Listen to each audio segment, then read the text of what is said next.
नमस्कार, times of Swaraj में आप सबों का स्वागत है और मैं हूं संतोष सिंह। और आज हम टाइम्स ऑफ स्वराज में उन तमाम बीपीएससी से चयनित शिक्षकों से संवाद करना चाहते हैं और उन संवाद के सहारे क्यों हम बार बार कहते हैं कि प्रोबेशन पीरियड में तबादले से बचिए, क्यों ये बार बार कहते हैं कि सिद्धार्थ ने जो ये नियमावली संशोधन किया है वो संशोधन आपको आपके सर्विस पीरियड के में कभी भी मुश्किलें खड़ी कर सकती हैं, क्योंकि जो कुछ भी ये फैसला है सिद्धार्थ का, वो फैसला बिहार सरकार के जो सामान्य प्रशासन विभाग का जो नियमावली है उसके विपरीत है। आपका जब प्रोबेशन पीरियड 2 वर्ष है तो प्रोबेशन पीरियड अब जब तक आप पूरा नहीं किए हैं उसी प्रोबेशन पीरियड के कारण आपको अध्ययन के लिए आपको अनुमति नहीं दे रहा है, मातृत्व लाभ नहीं दे रहा है, बहुत सारे तरीके के लाभ से आपको वंचित कर रहा है, लेकिन आपको तबादला का लाभ दे रहा है। तो अब जब सब कुछ सामने आ गया है और जो तबादला नीति है तो TRE 1 में तो 99.9% लोग अपने घर में हैं, मतलब अपने ज़िला में हैं, और नई नीति के तहत आप आवेदन देने की स्थिति में कोई भी शिक्षक नहीं है। बीपीएससी के नई जो नियमावली है, इस नियमावली के तहत TRE 1 का कोई भी शिक्षक, हमको लगता है गिनती के 100 भी शिक्षक नहीं होगा जो इस नियमावली के तहत आवेदन देने की स्थिति में। वैसे भी पहले ही आपको आवेदन देने की बाध्यता से बाहर कर दिया है, भाई आप नो कर दीजिए, निश्चिंत रहिए। तो आप स्थिति में नहीं है। बात पति पत्नी का लीजिए कि पति पत्नी को की पोस्टिंग होगी। अब ये बताइए, ये जो नियमावली है, इस नियमावली में पति पत्नी अगर एक जिले में है तो क्या साथ आने की स्थिति में है? जरा ये बताइए, जितने बीपीएससी शिक्षक, क्योंकि देखिए ये हम खेल देख रहे थे।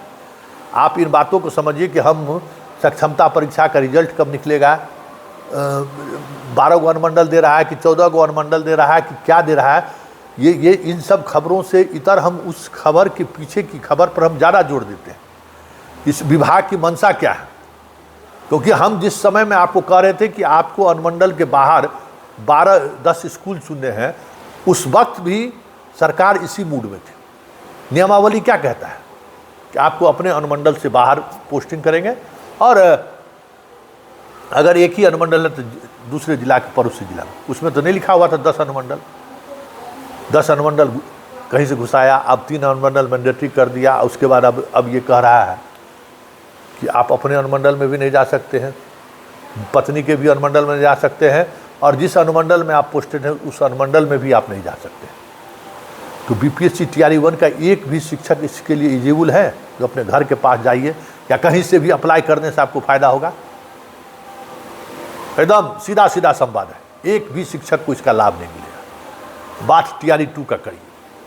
TRE 2 में बहुत सारे शिक्षक हैं जिनको जिला से बाहर ट्रांसफ़र हो गया है, उनको लग रहा होगा कि हम अपने ज़िला में वापस आ जाएंगे। तो अब आप जब अपने ज़िला में वापस आइएगा तो जो तीन मतलब आप पर क्या कहते, हो सकता है आपका ससुराल भी नहीं हो, आप उस ज़िला में पोस्टेड भी नहीं है, अपना ज़िला करेगा। अपने अनुमंडल के बाद अपना अनुमंडल रहेगा। अपने अनुमंडल के बाद किसी भी ज़िला में 3 से ज़्यादा अनुमंडल है क्या? बड़े ज़िलों को छोड़ दीजिए तो वहाँ भी आपको दूसरे ज़िला में जाना होगा। हाँ, ये अलग बात है कि किशनगंज में आप पोस्टेड हैं, कटिहार में पोस्टेड हैं और रहने वाले बेतिया के हैं, रहने वाले औरंगाबाद के हैं, तो आपको लग रहा होगा कि हम लाभ लेंगे, लाभ हमको मिलेगा। एक उदाहरण के तौर पर हम आपको बता दे रहे हैं। मेरे जानने वाले लोग, आप एक बात जान लीजिए, जहाँ मेरा घर है ना, उस घर के आसपास कम से कम 300 बीपीएससी के शिक्षक में कम्पीट किया है। और ज़िला की बात करिए तो बिहार के 1 to 5 में जितने शिक्षक कम्पीट किए हैं उसमें मेरा ज़िला भी है। 1 to 5 में उसका मेरिट लिस्ट में नाम है। तो आप समझ जाइए कि हम पत्रकार हैं और किस तरीके से पत्रकारिता करते हैं सब बच्चा जानता है, तो सब कहीं न कहीं जुड़ा रहता है। तो हम आपको बता दें, एक शिक्षिका जिसका TRE 1 में मुंगेर हो गया, ज्वाइन कर ली, बीपीएससी से ज्वाइन कर ली। TRE 2 में उसको दरभंगा हो गया, मतलब अपने होम डिस्ट्रिक्ट में वो आ गई। जानते हैं 11 महीना हो गया, अभी तक उसका सैलरी नहीं मिल रहा है।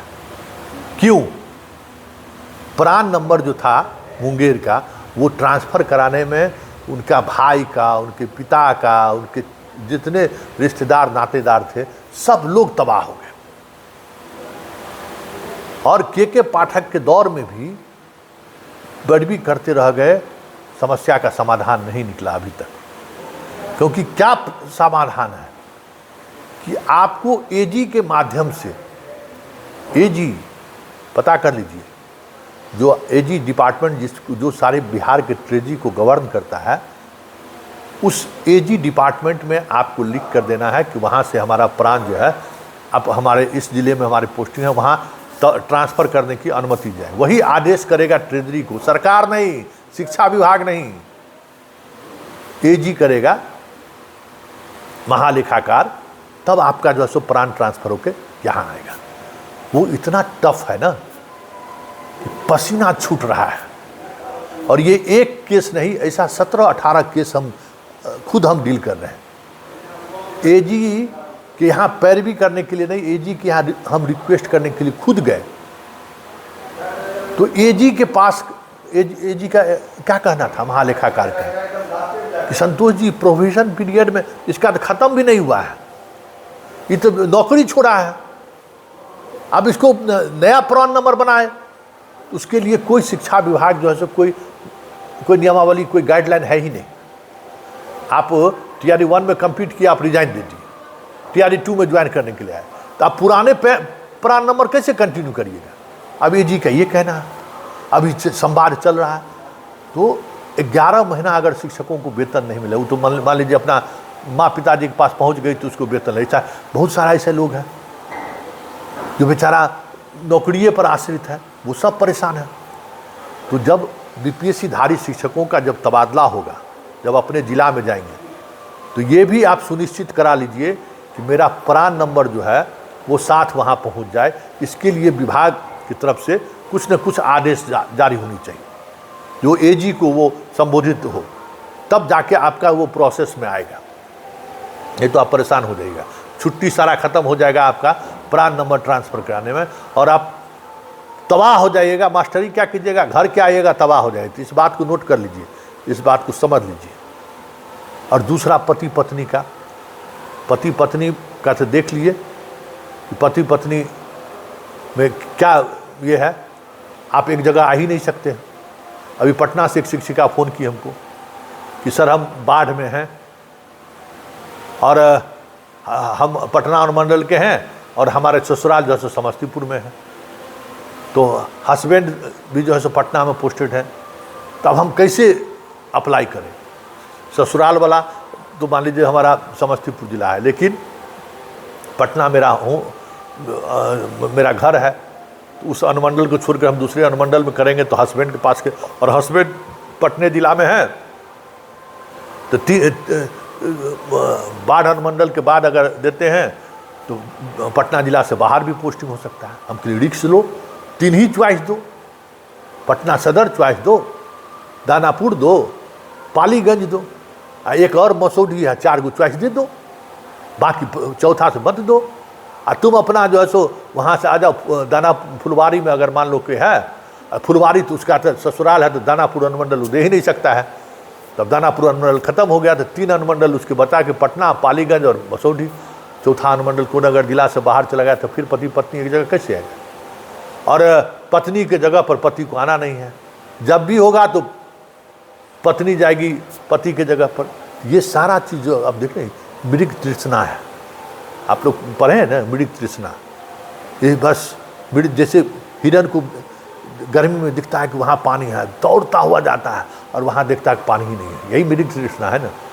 तो यही सिद्धार्थ का मृग तृष्णा है कि BPSC वाले के कुछ जो पैरवी वाले लोग हैं, 1000, 2000, 3000 जो पैरवी वाले लोग हैं, रसूखदार लोग हैं, जिसका नहीं चला पाठक के समय में, ऐसे लोगों को पटना लाने की ये बस यही पीछे, इस पूरे तबादला नीति के पीछे मंशा सिर्फ यही है कि जो 2500-3000 जो अधिकारी की पत्नी, बीबी, बाल बच्चा, साली, सरहज, भाई भौजाई, ये सब जितना है ना, उस सबको पटना ले आए। बस यही साजिश है और उसी साजिश के तहत ये सारी कवायतें हो रही हैं। इसलिए बीपीएससी शिक्षकों को बार बार लगता है, हम देखते हैं, हम सब ग्रुप में तो बीपीएससी वाला जुड़े हुए है ही, उनको लगता है कि संतोष जी हम लोगों के खिलाफ है। हम कह बेटा तोहर काहे हम खिलाफ रहेंगे, हम तो देख रहे हैं कि तोहर भविष्य चौपट करने पर सिद्धार्थ लगा हुआ है, 1.5-2-3 हज़ार शिक्षकों को लाए, वो तो मान लो पैरवी पुत्र सब है, वो करवा भी लेगा 7-8 महीना में, लेकिन तुमको लग जाएगा 12-14 महीना पैन नंबर, क्या कहते हैं, प्रान नंबर ट्रांसफर करने में। तब तक उस स्थिति में हो, बिना वेतन का काम करने की स्थिति में हो, ये सोच लो। बाप माँ भी कहेगा नहीं कौन नौकरी किया, हम ही को घर से पैसा देना पड़ रहा है।